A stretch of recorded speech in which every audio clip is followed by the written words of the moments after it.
karena Polda itu adalah aparat penegak hukum, itu nggak relevan kalau CLS dan nggak relevan kalau Petun. Enggak. Karena ada ranahnya dia melalui Prapit dan hakim tunggal yang mengadili itu, gitu loh. Di Petun juga nggak mempunyai kewenangan hakim tun untuk membatalkan keputusan tersangka, ya, ataupun membatalkan terkait dengan penahanan.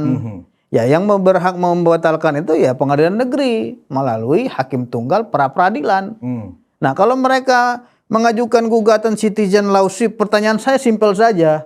Terhadap yang katanya 9 purnawirawan ini kan gitu. Apa mereka yang dirugikan? Saya kira Polda Metro Jaya sangat humanis sekali. Itu yang sangat humanis sekali. Betul. Tidak ada menahan mereka. Dan itulah risiko yang diambil oleh Reskrimum kan selama ini. Sehingga publik kan menilai begini, saking humanisnya Pak Dir ini. Sampai dikasih kesempatan restoratif justice. Kok nggak ditahan sih? Kan itu menunjukkan betapa humanisnya seorang di Reskrimum, kan begitu. Yang humanis saja disalahkan, apalagi yang tidak humanis, Bang Budi. Anda bayangkan saja.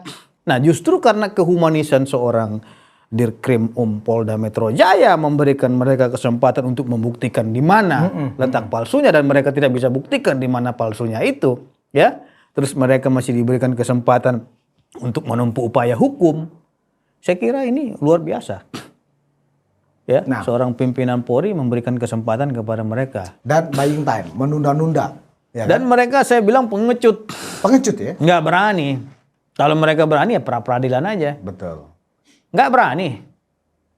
Dan mereka memang menghindari terminologi pra-peradilan. Ya karena mereka tahu mereka salah. Kalaupun diuji ya mati kita katanya gitu kan. Nanti kalau kalah masuk nyungsep, masuk penjara katanya. Semua.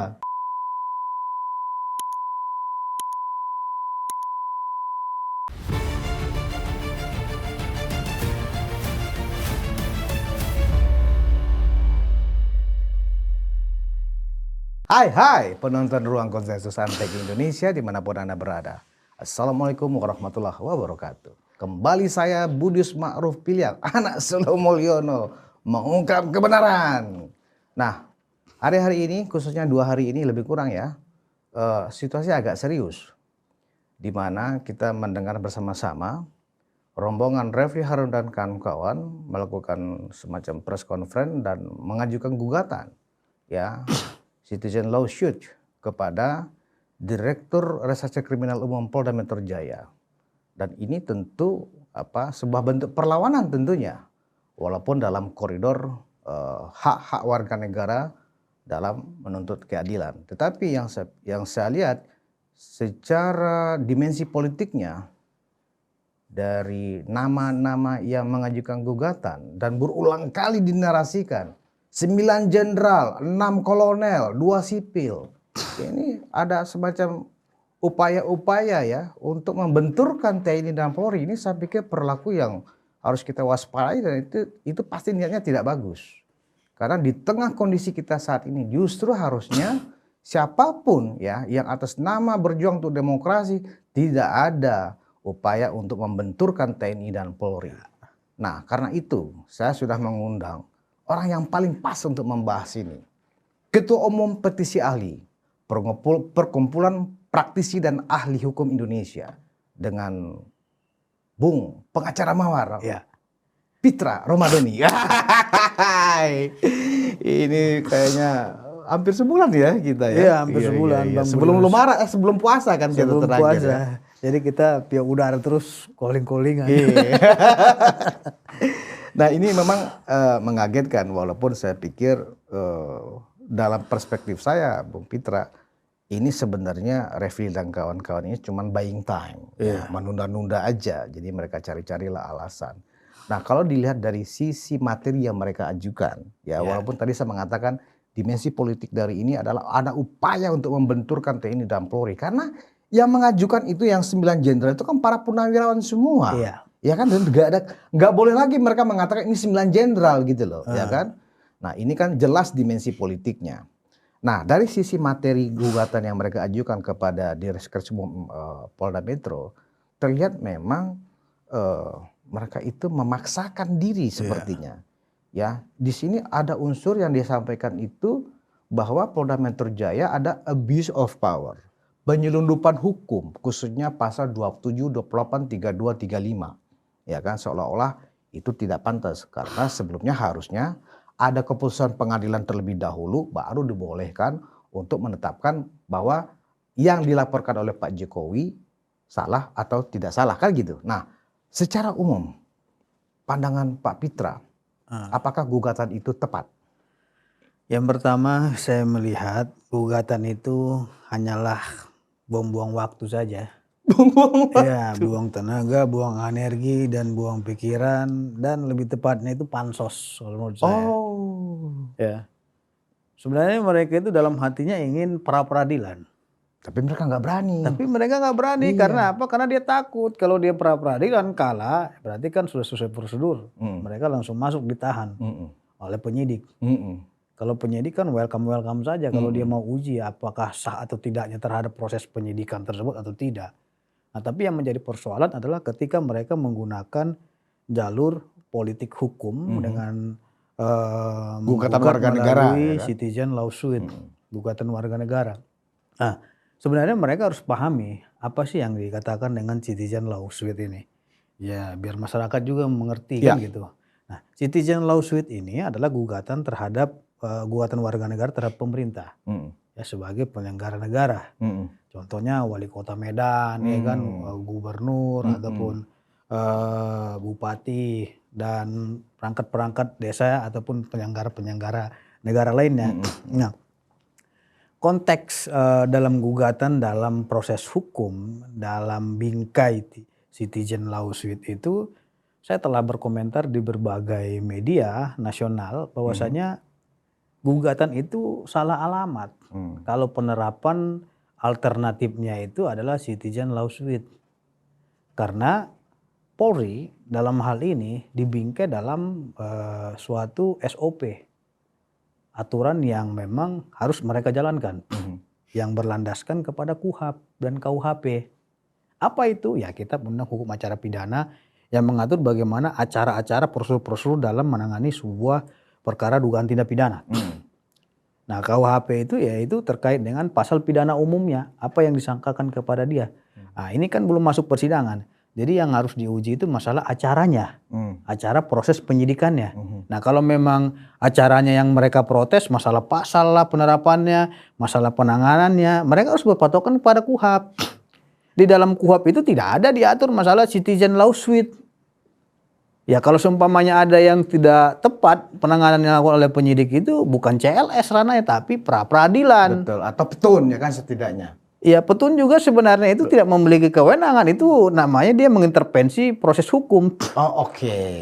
Jadi Karena khususnya karena Polda itu adalah aparat penegak hukum, Iya. itu nggak relevan kalau CLS dan nggak relevan kalau petun petun. enggak, karena ada ranahnya dia melalui prapit dan hakim tunggal yang mengadili itu.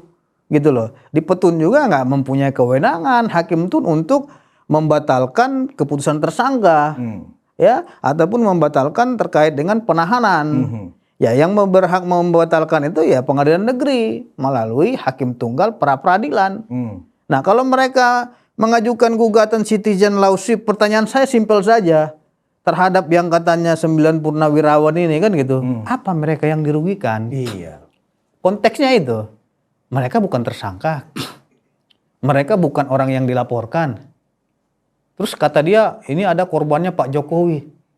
Ada sebut itu saya dengar itu kan gitu. Ya, apa urusannya dengan Pak Jokowi? Dia yang gugat ke korbannya Pak Jokowi dan lain-lain. Karena pelapor, ada lecumanan kata dan lain-lain pelapornya. Nggak nyambung gitu loh. Iya, iya. Ini pemikirannya terbalik-balik. Ya, makanya saya bilang, gugatan citizen lawsuit itu nggak usah pun saya mengikutinya. Saya menyimpulkan itu gugatan pasti ditolak oleh hakim. Gitu loh. Karena apa? Karena konteks hukumnya berbeda. Dan penanganannya sudah ada yang mengatur. Itulah namanya lex specialis derogat lex generalis. Hukum khusus menyampingkan hukum umum.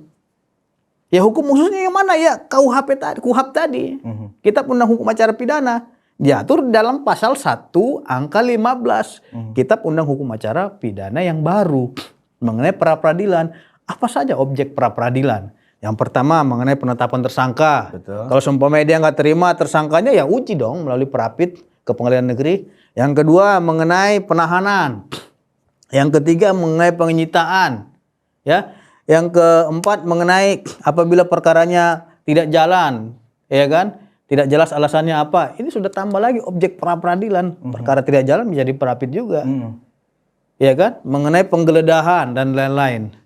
Nah, terus dia persoalkan yang mana?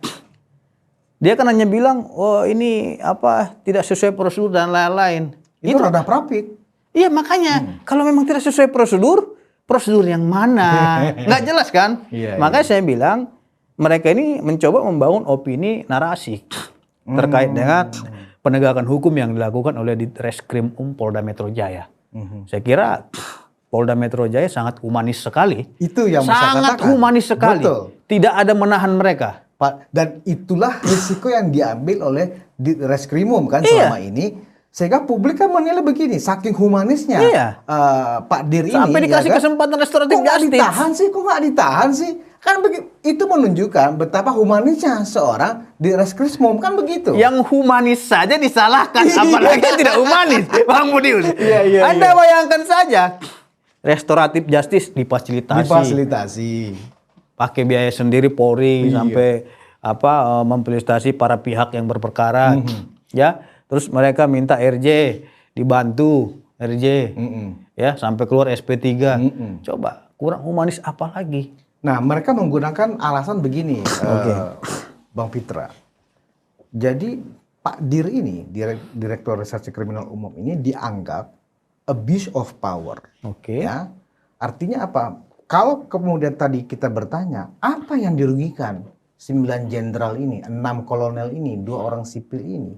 Nah, mereka beragunya begini, yang dirugikan adalah hak kami sebagai warga negara sebagai bagian dari yang diperkarakan 3 orang, ya kan? Roy, Rismond dan Tifa. Waktu itu Rismond kan masih masuk dalam tim mereka. Yang kedua, kok Ditreskrimum mentersangkakan peneliti, ya kan? Itu kan bagian dari argu mereka. Karena itu mereka memang nggak mau masuk ke ranah pra peradilan, tapi masuknya ke ranah CLS ini karena dianggap ini adalah tuntutan warga negara. Ada penyalahgunaan kewenangan yang dilakukan oleh Direktur Reserse Kriminal Umum Polda Metro Jaya. Saya aja bukan orang hukum, Bang Fitra. Ya, tetapi saya belajar dari kasus-kasus yang ada, saya pikir tidak relevan argumen-argumen yang dibangun oleh Refli Harun dan kawan-kawan dalam press conference mereka kemarin itu. Jadi saya membenarkan justru penilaian Bang Fitra bahwa mereka ini lagi pansos. Dan ada juga dugaan saya, ini mereka sedang mengadu domba. Bagaimana pandangan Pak Fitra? Iya. Kenapa saya bilang pansos? Kalau mereka mau gugat aja, tapi jangan konferensi pers juga, kan gitu. Kalau konferensi pers kan tendensinya ada apa nih? Betul. Berarti kan mau panjat sosial. Ya kalau sumpah mereka gugat aja lah. Alami kan gitu. Normal kan gitu. Betul. Tapi kalau memang mau gugat, dia gembar-gembor sana sini, kita akan gugat ini segala macam. Berarti dia memiliki kepentingan tertentu terhadap suatu persoalan tersebut. Dan saya minta kepada penyidik untuk memeriksa mereka semua. Apakah memang ada keterlibatan atau tidak. Karena di dalam KUH pidana di Junto 55, 56 ada disebut di situ mengenai don plager. Plager atau don plager. Orang yang turut serta membantu suatu perbuatan tindak pidana ya, dan orang yang menganjurkan perbuatan tindak pidana. Ya perlu didalami juga. Motivasinya apa kan gitu. Karena kita lihat sangat begitu getol mereka, seolah-olah ini penegak hukum kita ini salah kan gitu. Padahal ranah acara pidana kita sudah menyediakan tempat ataupun payung hukum apabila memang mereka komplain, silakan diuji penetapan tersangkanya. Ya kan? Ya uji penetapan tersangkanya, bukan malah menyalahkan Ditreskrimum. Gitu loh, apalagi membawa purnawirawan Jenderal TNI. Saya kira nggak ada urusan TNI dalam kasus ini, dan TNI Polri itu saling humanis, saling sinergitas dan saling solid. Sampai hari ini sangat solid. Jangan juga ada beberapa orang memanfaatkan dan menulis ada kata-kata TNI-nya. Ini yang kita sesalkan sekali. Nggak ada kaitannya dalam kasus hukum terkait dengan institusi lain. Nah, sama aja kita seperti ingin mengadu domba sebuah institusi kan begitu. Nah, kalau memang ada beberapa pihak yang ingin menggugat ya pakailah pribadi. Ya jangan bawa-bawa suatu lembaga ataupun korps. Nah, ini yang harus kita pahami dan harus kasih catatan gitu loh. Nah, karena kalau berbicara masalah purnawirawan, sebenarnya di tim kita juga perkumpulan praktisi hukum dan ahli hukum Indonesia banyak juga purnawirawan Pati Polri, bos. Ya kan, dan mereka menganggapnya nggak terlalu ini, ya hanya menganggapnya senyum aja melihat apa ada beberapa orang yang menghantam Polri kan gitu. Nah, tapi yang pasti, Bang Budius, kita telah membentuk tim 99 petisi ahli untuk Polri. Oh, sudah langsung membentuk tim untuk mengawal kasus gugatan mereka ini? Jelas. Sudah berapa orang pengacara yang bergabung? Sudah ratusan orang. Wow. Ya. Tapi masih banyak lagi dari sekarang itu sudah mencapai 150-an. Bayangin aja, baru 1 jam, ya kan? Saya WA ke grup petisi ahli, ya, yang mau bela Polri, luar biasa antusias para pengacara-pengacara. Artinya itu kan menunjukkan, Bung Pitra, kalau sebegitu antusiasnya teman-teman advokat memberikan dukungan untuk mengawal gugatan ini, terbukti sudah bahwa Pak Dir ini sangat humanis gitu loh. Ya kan, sangat kooperatif dalam bekerja sama dengan para advokat dalam memproses sebuah perkara kan begitu. Kalau Pak Dir ini dianggap tidak humanis, nggak mau juga kali teman-teman advokat untuk mendukung kan begitu logikanya. Ya kan? Sekarang masih bisa napas nggak mereka? Masih bisa keluar-keluar nggak? Masih bisa. Padahal kan justru yang saya rasakan Pak Dir ini sebenarnya semalakama. Di satu sisi saking humanisnya beliau, masyarakat umum kan justru lembek ini kok nggak ditahan-tahan, penakut lah dan seterusnya.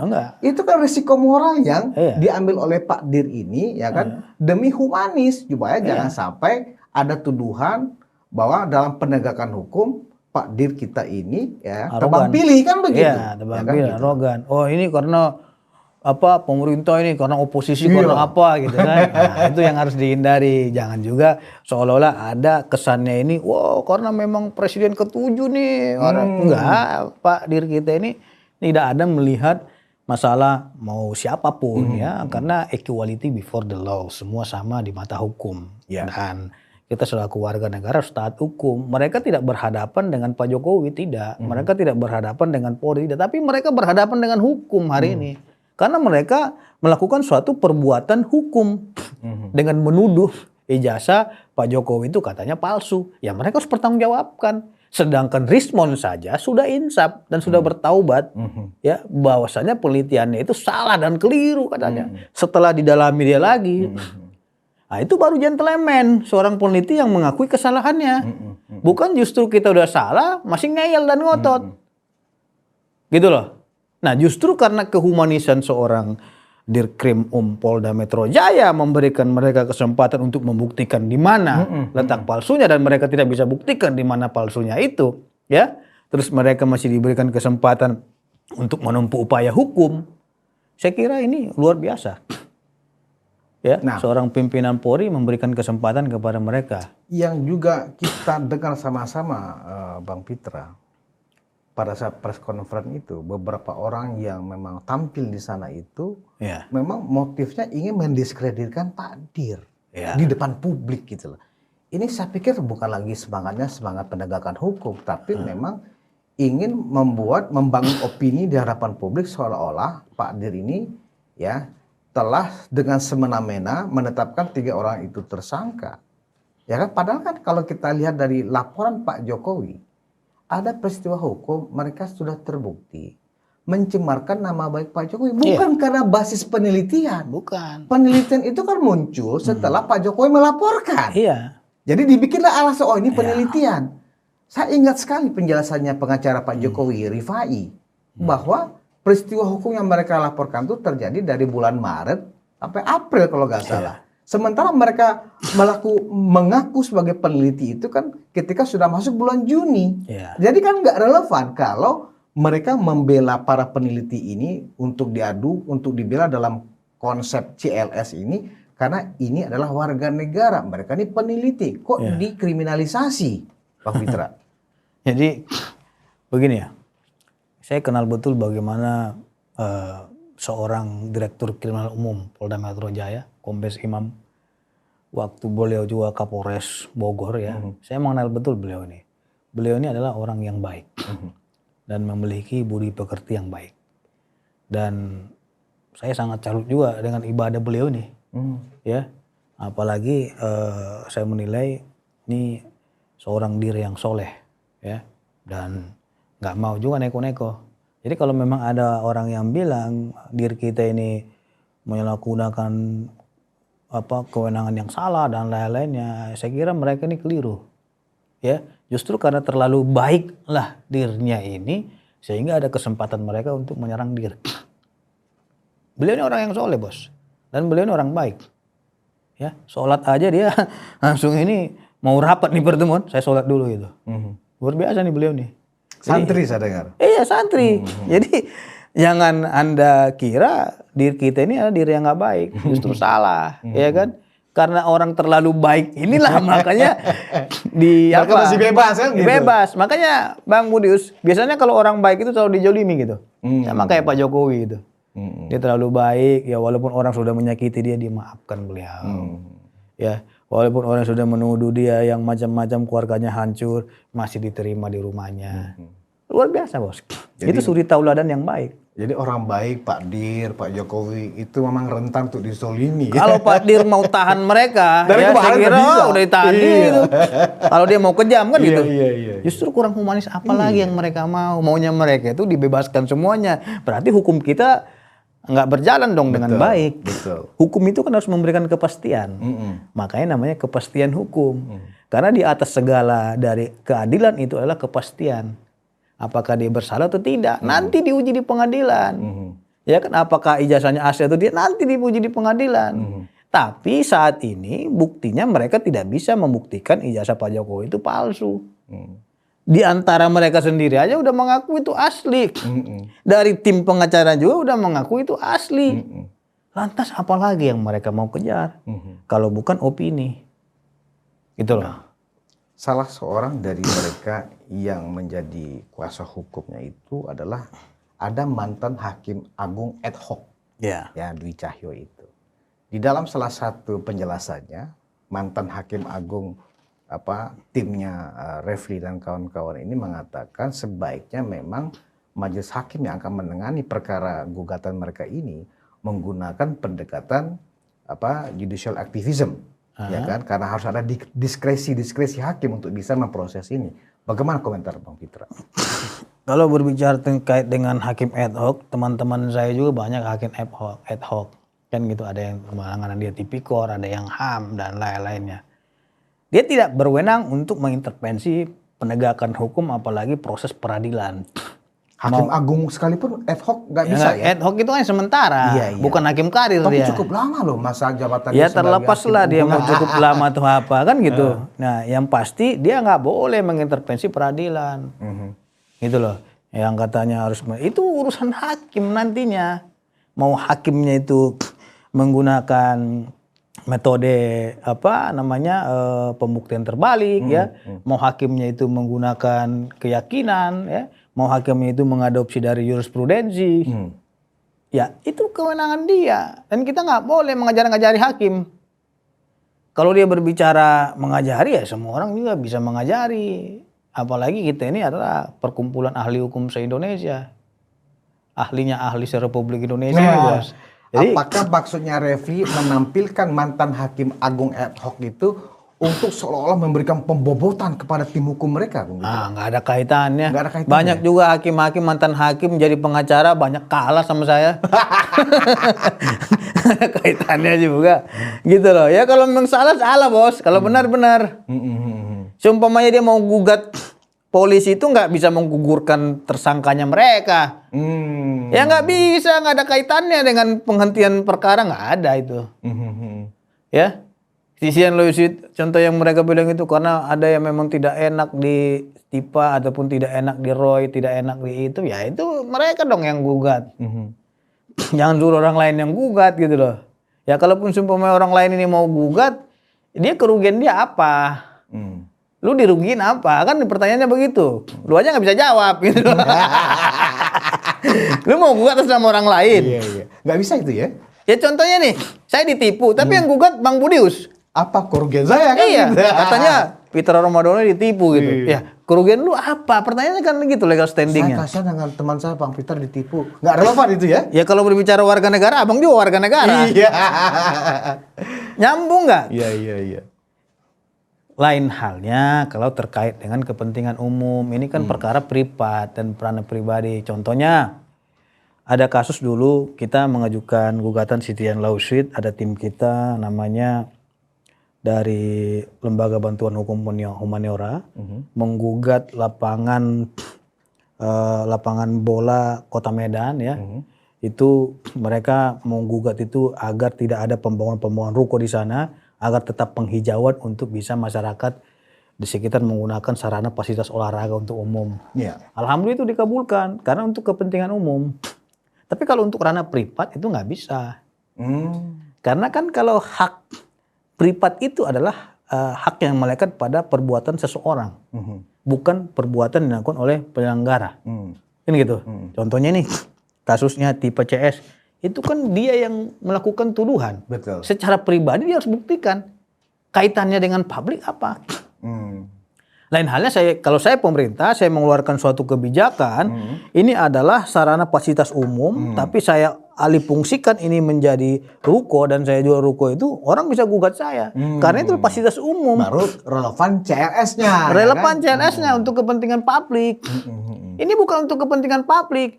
Kalau kepentingan publik itu berarti yang melekat kepada seluruh masyarakat Indonesia.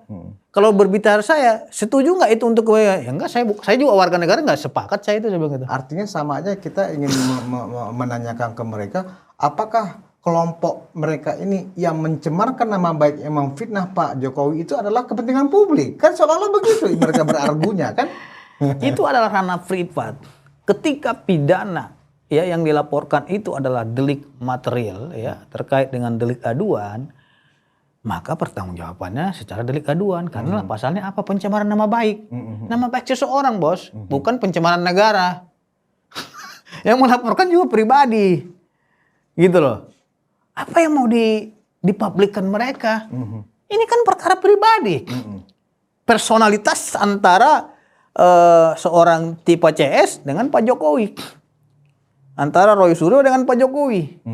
Antara Rismon dengan Pak Jokowi. Makanya mereka satu-satu datang secara pribadi sehingga dikasihlah RJ dan di SP3 kan kasusnya secara pribadi. Tidak boleh bergerombolan ya kan? Harus satu persatu. Ya karena kan deliknya itu adalah pencemaran nama baik. Nama siapa yang dirusak di situ? Nama Jokowi. Kepentingan publiknya yang mana? Ranah publiknya mana? Justru itu ranah privat. Masa contohnya abang dicemarkan nama baiknya, terus katanya Citizen Lawsuit abang merusak tatanan publik. Ini nama baik Budius gitu loh. Nggak nyambung. Dituduh ijazah palsu. Iya. Itulah ranah privat. Penyelenggaranya mana? Pak Jokowi bukan penyelenggara negara. Iya. Dan kalau dibilang Pak penyelenggara negara bukan kan? Dia peran penegak Dia hukum. penegak hukum kan gitu. Beda konteks, Bos. Betul. Dia apa yang mau dikelola dia terkait dengan kebijakan negara. Contohnya seperti gedung GOR, gelanggang olahraga ini dihancurkan mereka, dibikin untuk ekonomi dan lain-lainnya, ada yang keberatan. Nah, itu baru relevan. Relevan karena untuk publik. Atau lapangan sepak bola mereka relokasi. Jadi suatu jajanan-jajanan, ada yang keberatan karena itu penghijauan, ya kan? Atau ada pembalakan liar gitu kan, ditebang itu hutan, mengganggu itu karena oksigen kita bisa terancam nih, polusi udara dan lain-lain. Kita gugat nih agar itu jangan ditebang, kan itu adalah milik publik. Ranah pencemaran nama baik itu bukanlah ranah publik, tapi ranah privat. Ya, betul. Nah, ini harus dipahami. Lantas Mitra, mereka menduga ada kekhawatiran atau ketakutan ketika mereka mengajukan CLS ini, hakim tidak akan proses. Makanya mereka menggunakan pendekatan judicial activism. Artinya mereka udah tahu sendiri gugatan mereka tuh ece-ece. Nah, kalau dikaitkan dengan bahwa hakim bisa memproses ini dengan pendekatan judicial activism itu apa? Relevan gak sih kalau itu dikatakan majelis hakim atau hakim boleh membuat diskresi karena dalam pendekatan judicial activism? Gimana cara menjelaskan ke publik soal ini?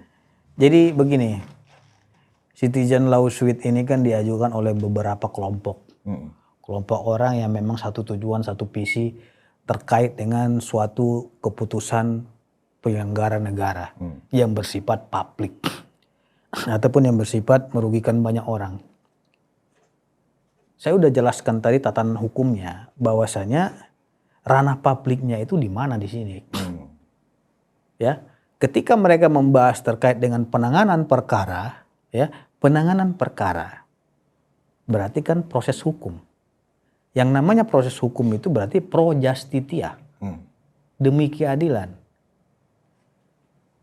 Kita minta BAP saja kepada penyidik di dalam proses penyidik itu nggak boleh. Sebelum nanti dilimpahkan ke tahap 2. Dan sekarang kalau tersangka, ya dia hanya minta BAP dia. Tapi kalau untuk secara pembuktian itu nggak bisa, karena itu ranahnya rahasia negara. Nanti akan dibuka di persidangan. Kalau semuanya dikasih, ya ada kemungkinan nanti tersangka menghilangkan barang bukti, ya tersangka melarikan diri. Dia udah tahu bahaya nih kan gitu. Dia udah tahu nih antisipasi dan lain. Itu nanti ranahnya. Jadi kalau berbicara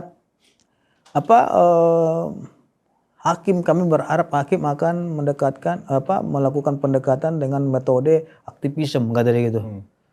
Ya saya kira semua itu harus melalui proses hukum acara perdata yang benar. Ya. Perdata acara yang benar ya dia harus mengajukan gugatannya seperti apa. Nanti akan dijawab, ada hak jawab nanti dari Polri.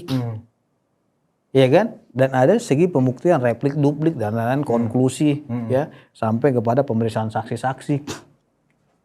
Dan pertanyaan saya, apakah memang Pengadilan Negeri Jakarta Selatan memiliki kewenangan kompetensi absolut di dalam proses pemeriksaan perkara gugatan terhadap aparat penegak hukum?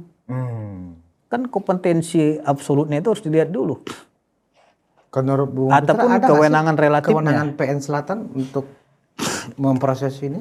Saya kira metodenya saja yang memang perlu mereka pahami kontekstualnya dalam hal mengajukan gugatan tersebut. Karena di dalam KUHP tidak ada diatur mengenai citizen lawsuit. Polisi itu berpatokan kepada KUHP. Kan polisi, bukan hanya polisi, jaksa berpatokan pada KUHP. Polisi berpatokan kepada KUHP. Komisi Pemberantasan Korupsi berpatokan kepada KUHP ketika menahan, menangkap dan menyita barang bukti seseorang. Terus hakim berpatokan kepada KUHP. Karena ini perkara pidana. Jadi prosedural yang diatur di dalam KUHP itulah implementasi yang dilakukan ranah hukumnya ataupun upaya hukumnya. Kalau di luar KUHP itu tidak diakui dalam KUHP. Nah, terus mereka mau melakukan gugatan progresif, ya, dan melakukan suatu terobosan baru. Pertanyaannya di KUHP itu tidak diatur. Lu mau ngapain, ya kan? Masa yang tidak diatur, lu coba tekan di situ, ya nggak bisa. Sama seperti gugatan TUN. Gugatan TUN itu adalah keputusan dari pejabat tata usaha negara, yang sifatnya itu adalah bukan terkait dengan prosedur aparat penegak hukum. Contohnya dari bupati memecat ini, ya kan? Kewenangan dia ya kan? Diberhentikan, bukan kewenangan daripada aparat penegak hukum. Karena kewenangan aparat penegak hukum itu dipayungi dengan Undang-Undang Nomor 2 Tahun 2002 tentang Polri dan diperkuat dengan Kitab Undang Hukum Acara Pidana. Jadi kalau mereka berbicara citizen lawsuit, nah mereka bilang bahwasanya Polri termasuk dalam penyelenggara negara. Tapi mereka tidak bisa bedakan bahwasannya Polri ini adalah para aparat penegak hukum sesuai dengan Undang-Undang Dasar 1945 dan Undang-Undang Nomor 2 Tahun 2002. Nah, aparat penegak hukum itu memiliki payung hukum imunitas yang sangat kuat sekali. Imunitas yang sangat kuat sekali. Karena kalau memang aparat penegak hukum tidak memiliki imunitas, besok-besok diganggu-ganggu. Makanya Bang Budius ada yang namanya obstruction of justice. Menghalang-halangi pemeriksaan. Iya kan? Penyelidikan. Kalau seumpamanya penyidik kita keras ya kan, wah ini dianggap menghalang-halangi penyidikan ini. Ini nggak kooperatif nih, dilibas dia aja. Jadi kita melihat dalam kontekstual perkara ini, bahwasanya perkara ini lebih kepada opini publik saja menurut saya. Jadi mereka lebih sebenarnya membangun opini, artinya ini hanya propaganda dan buying time, menunda-nunda. Ya Dan kan? mereka saya bilang pengecut. Pengecut ya? Nggak berani. Kalau mereka berani ya pra-peradilan aja. Betul. Nggak berani. Dan mereka memang menghindari terminologi pra-peradilan. Ya karena Semuanya. mereka tahu mereka salah. Kalaupun diuji ya mati kita katanya gitu kan. Nanti kalau kalah masuk nyungsep, masuk penjara katanya. Semua. Iya, makanya jantan aja, ajukan aja pra-peradilan biar diuji, jangan menuduh-nuduh Polri ini nggak benar ya. Termasuk juga mengenai mereka tidak menerima dan merasa itu tidak relevan pasal-pasal yang dikenakan kepada 3 orang tersangka ini karena menggunakan Undang-Undang ITE pasal 27, 28 dan 32, 35. Pertanyaan saya yang mana tidak tepat? Penggunaan pasal itu adalah kewenangan daripada korban. Oke. Ya mau digunain dia pasal apa nanti yang menentukan adalah hakim. Pasal berapa yang mau dijatuhin hakim gitu loh.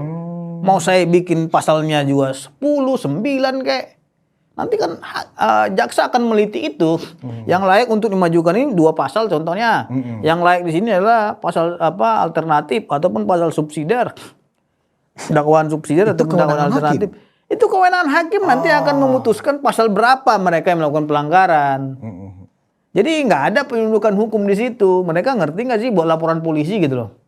Saya menjadi memaklumin kalau penjelasan Bung Pitra seperti ini karena memang Refli kan basisnya kan tata negara. Jadi Ya, dia itu tidak tadi, berpengalaman nyambung. dalam memproses perkara-perkara Ya pidana seperti kenapa? ini. Ya dia aja kalah di Mahkamah Konstitusi yang mengajukan judicial review. Malu juga kita gitu. Padahal itu udah terkait tata negara, buktinya kalah juga ya kan? Makanya dia bukan ahli kalau pandangan saya. Karena dia bukan anggota petisi ahli. Bukan ahli hukum.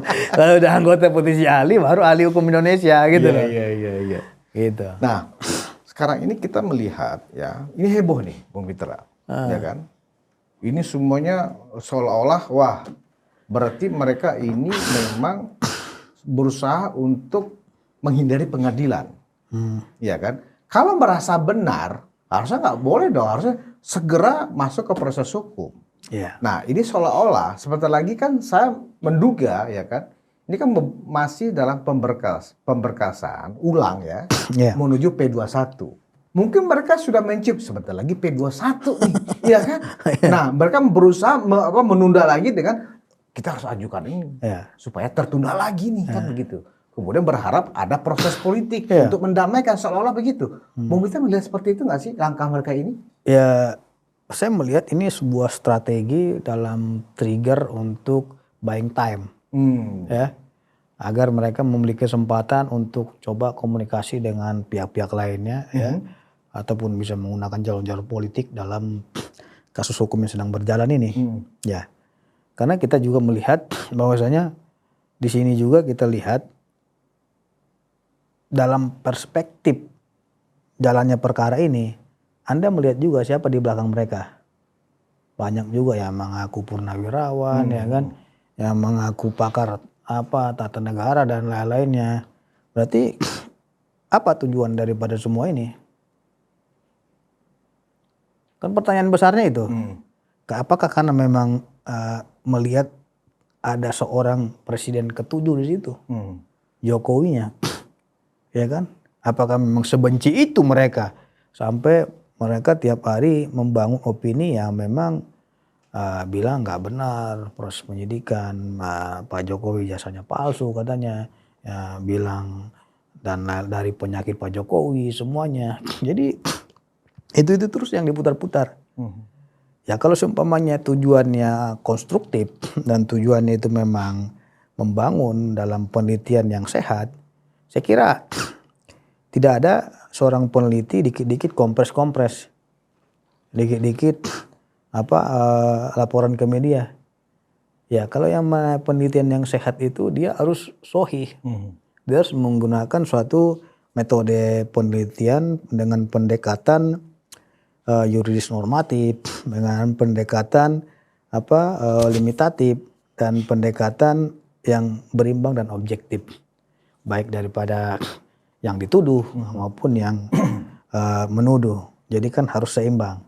Nah ini kita lihat dalam korelasi kasus ini ada beberapa catatan dari petisi ahli dalam penanganan kasus ini. Yang pertama, para tersangka ini tidak melakukan suatu kajian yang objektif secara hukum. Ya, objektifnya di mana? Ya, mereka terlebih dahulu seharusnya mempertanyakan ijazah itu kepada UGM. Mereka bawa sampelnya, mereka tanya apakah seperti ini yang dikeluarkan oleh UGM? Apakah ada pengubahan angka, pengubahan tulisan dan pengubahan lain-lainnya? Hari ini kita tidak melihat itu. Justru yang kita lihat di sini adalah punishment ya. Yang kita lihat di sini hanyalah tuduhan tanpa adanya kajian objektif. Sehingga kajian tersebut dianggap suatu kajian yang memang berbasis penelitian. Bukan berbasis tuduhan-tuduhan ataupun fitnah. Nah terus satu lagi ke Pak Jokowi juga mereka tidak ada bawa itu ijazah yang kata mereka temukan tercecer dan lain-lain bla bla bla, silakan saja. Harusnya mereka tunjukin. Kalau dia Pak Jokowi, oh ini nggak ada yang dirubah angkanya dan lain-lain. Makanya pasal yang digunakan itu adalah pasal pengubahan dokumen elektronik. Ataupun pasal pengubahan data pribadi. Karena ketika angka 1 dan lain-lain dirubah ataupun ada tulisan yang dirubah itu sudah tidak otentik lagi dengan aslinya. Makanya saya bilang penelitian mereka ini ya penelitian yang tidak objektivitas gitu loh. Dan kalau toh mereka dibela oleh mantan hakim agung ad hoc itu, masa sih seorang peneliti dikriminalisasi? Berarti mantan hakim agung itu tidak menyimak secara seksama proses kronologis bagaimana pihak Polda Metro dalam mengenai kasus ini. Dalam salah satu press conference-nya, saya ingat sekali Bung Pitra bahwa melalui penelusuran yang objektif, mereka ini tidak ditemukan unsur bahwa mereka itu peneliti, tidak terdaftar di organisasi profesi peneliti apapun, ya kan, dan tidak punya basis akademik yang mendukung mereka itu peneliti.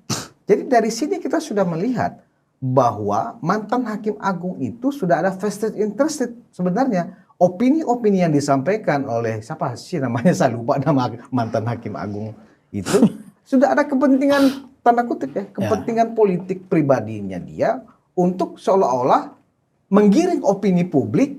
Ini sama aja peneliti dikriminalisasi. Padahal sudah jelas, sudah teruji bahwa baik Rismond, Roy dan Tifa bukanlah seorang peneliti. Dan itu tidak terbantahkan sampai hari ini. Kalau nggak gitu kan dia nggak terkenal. Nah, selama ini saya juga nggak kenal dia gitu.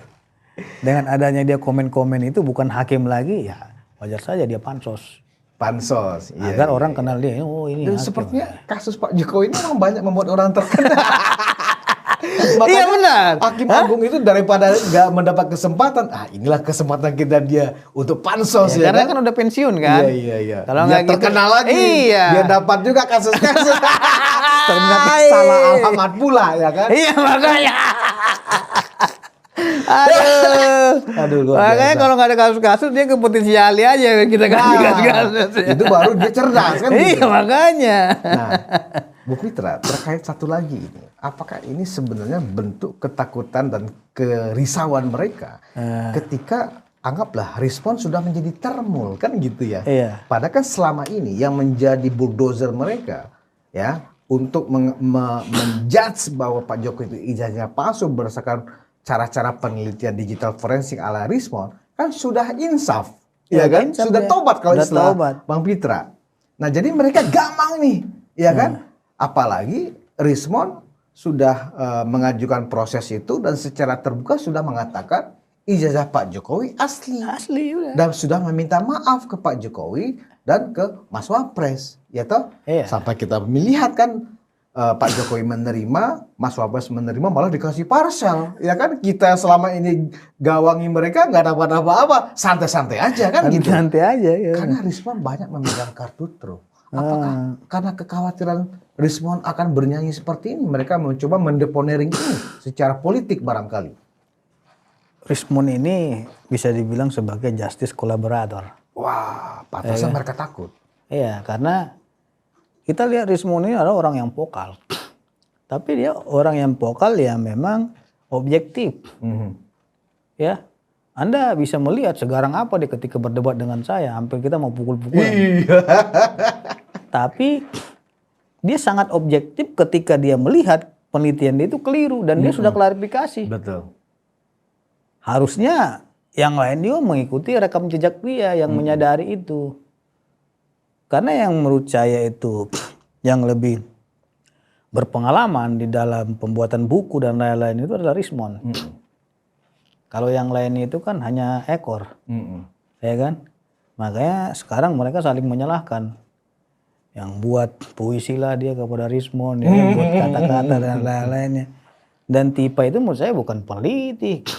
Dia peneliti elektronik apa dia? Rekam jejak dia katanya seorang dokter, ya kan? Apa yang mau diteliti dia dalam dokumen? Neuroscience, keren. Iya nggak ada kaitannya bos, konteksnya apa? Kenapa dia bisa menyimpulkan ijazah palsu? Padahal kan keilmuan dia bukan di bidang itu, dan keilmuan dia juga nggak paralel di bidang digital maupun hukum. Nggak ada itu. Jadi strategi dalam pertempuran ini adalah strategi yang menurut saya itu sangat cerdas sekali kan gitu. Karena ketika ada Rismon di dalamnya, ada Egy Sujana, ada Mehari Lubis. Nah, sembari berjalan waktu, mereka menyadari bahwasannya mereka keliru dalam proses laporan terhadap Pak Jokowi ini dan mereka meminta maaf. Ya itu menurut saya itu strategi dan taktik yang cerdas gitu. Iya. Sayangnya ya kalau Roy sih memang sudah tidak mau mengambil kesempatan RJ karena dia kan tidak memenuhi kualifikasi karena dia mantan residivis kan gitu. Saya kira Tifa RJ kan sebenarnya masih jadi begini. Ya kan? Saya kira RJ itu sudah selesai karena Lebaran sudah selesai. Oh. Karena kan Pak Jokowi udah ada kasih kode. Nah. Maaf-maafan karena bulan puasa, Ramadan, ya kan? Karena Lebaran, itu dimanfaatkan. Iya. Cerdas juga Rismon ya. Tahu dia, walaupun dia mohon maaf ya, walaupun dia ya, bukan Muslim ya. Tapi dia mengerti sekali. Sawal ini kesempatannya. Maafan, RJ pun ada secara aturan hukumnya. Ya udahlah, dia memang mengakuin kok berdasarkan penelitian dia meneliti ulang lagi. Iya, ijazah Pak Jokowi asli katanya. Iya. Dan dia sekarang lagi mancing dia di Danau Toba. Oh, lagi ke sana. Sap gitu kan. Ambil ngerokok cerutu itu kan. Gitu. Jadi ngapain dia pusing-pusing? Iya. Kasusnya udah selesai. Gitu loh, tinggal dia menikmati hari tua dia di sana. Dan teman-teman relawan Pak Jokowi juga menerima sebenarnya kehadiran Rismon sebagai orang yang sudah tobat. Iya. Ya kan? Agama kita kan juga orang yang sudah tobat, sudah insaf, masa kita salah-salahin terus ya kan? Kita harus rangkul justru kan gitu loh. Nah sayangnya, saya bingung juga Bu Fitra. Harusnya Refli sebagai kuasa hukum Roy dan Tifa, ya kan, mengakomodir keinginan fasilitas hukum yang tersedia untuk RJ. Tetapi Refli ini berusaha untuk menghindar. Yang ditargetkan Refli justru hanya deponering. Harga bukan diri, membebaskan kliennya dari hukuman gitu loh. Mereka menganggap itu harga diri. Harga diri. Maju kena, mundur kena. Udah tanggung nih gitu. Udah bagus, udah putusan jantan aja gitu.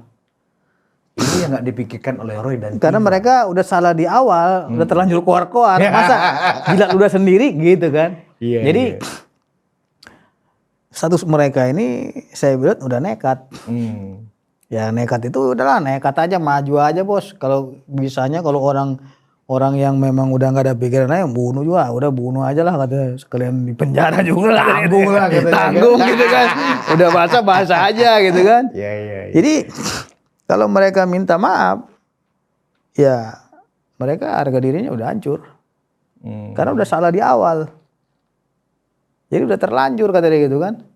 Udahlah. Kepala basah. Paling berapa bulan lu nanti kan gitu. Udah ini aja yang penting lu pahlawan superhero gitu.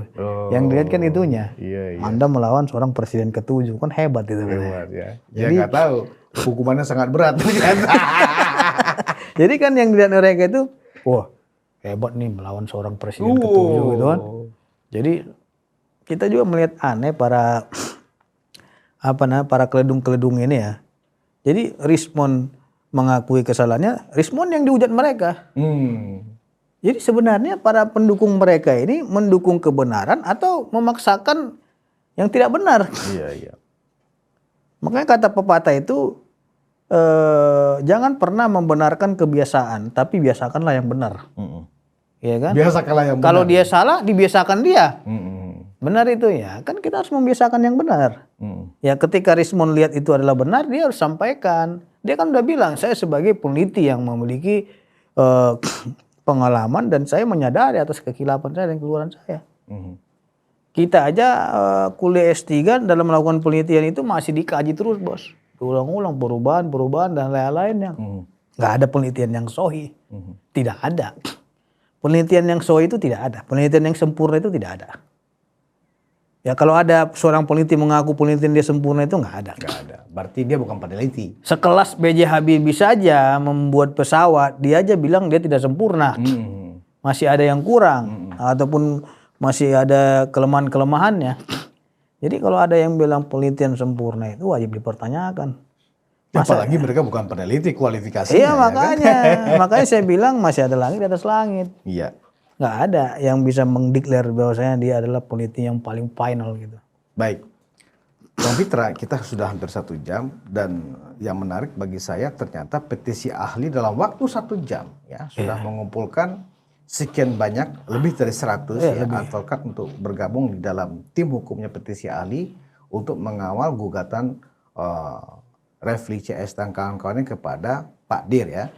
Nah itu saya pikir sebuah langkah yang sangat konkret bahwa seorang baik itu memang harus dibela Pak Fitra. Karena Pak Dir kita ini adalah sahabat ahli hukum dan sahabat praktisi hukum. Dan dia saya lihat humanis sekali kan gitu. Jadi banyak orang yang memang sangat keberatan ketika seorang Dir digugat. Dan Pak Dir nggak ada minta kita untuk ini ataupun nggak ada.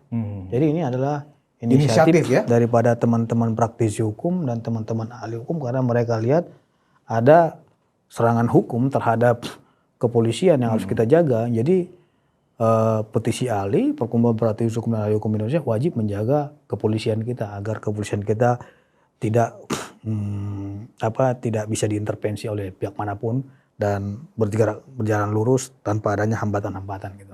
Baik. Closing statement terhadap gugatan mereka ini, Bung Fitra? Ya, closing statementnya kita harus bisa membedakan antara gugatan dan permohonan. Ya, gugatan itu berarti kan ada yang dirugikan. Kalau permohonan, ya adanya yang dirugikan tapi sifatnya itu pribadi. Nah, karena mereka sudah membawa kepada ranah gugatan, ya citizen lawsuit, ya gugatan warga negara. Dia harus bisa mendeklar dia mewakili warga negara yang keberatan terhadap keputusan-keputusan penyelenggara negara.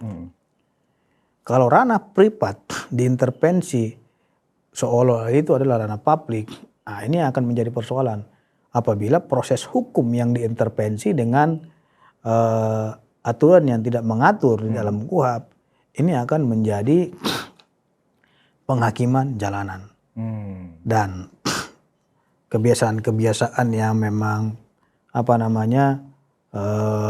menggiring opini dan membuat suatu hal-hal yang memang menyudutkan kepolisian itu merupakan suatu bagian daripada trial by the medsos, ya. Trial by the medsos. Ya, peradilan media sosial. Bukan lagi trial by the press ya. Ya.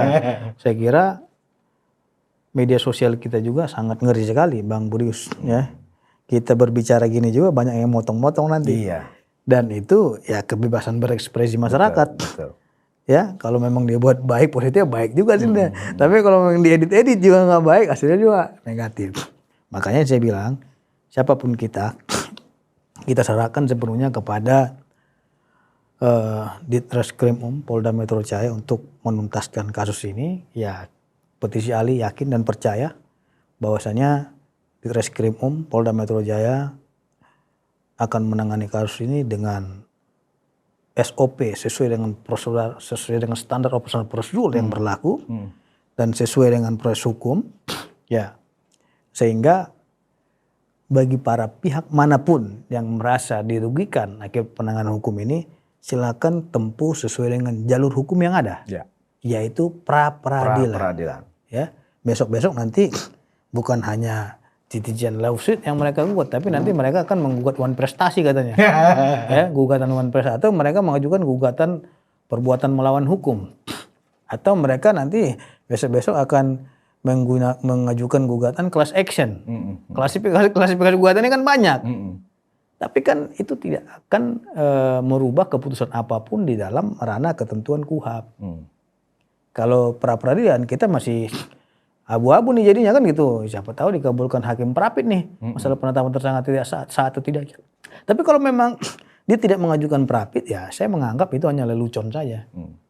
Dan ini yang berbicara bukan Peter Nasution, tapi Presiden Perkumpulan Praktisi Hukum dan Ahli Hukum Indonesia. Perkumpulan praktisi dan lembaga yang kita bawa. Indonesia. Petisi ahli. Ya. Terima kasih Bung Pitra Ramadhani. Ya. Semoga menambah semangat kita untuk terus mengawal kasus ini.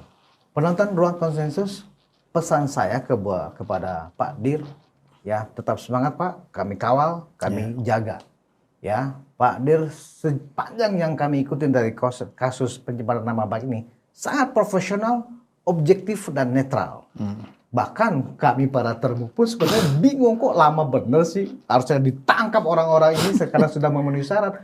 Pak Dir tetap dengan smile, dengan penuh humanis, karena ini dimensinya agak luas politiknya ya kan. Menjaga, jangan sampai rusuh, nggak ditahan. Lah, sekarang dituduh abuse of power. Ini luar biasa. Sekali-sekali tetap jangan sabar humanis, Pak Dir. ya. Proses penegakan hukum kita kawal dan kita akan backup Pak Dir sepenuhnya. Terima kasih atas perhatian Anda. Kita tunggu gebrakan Refli dan kawan-kawan berikutnya. Wassalamualaikum warahmatullahi wabarakatuh.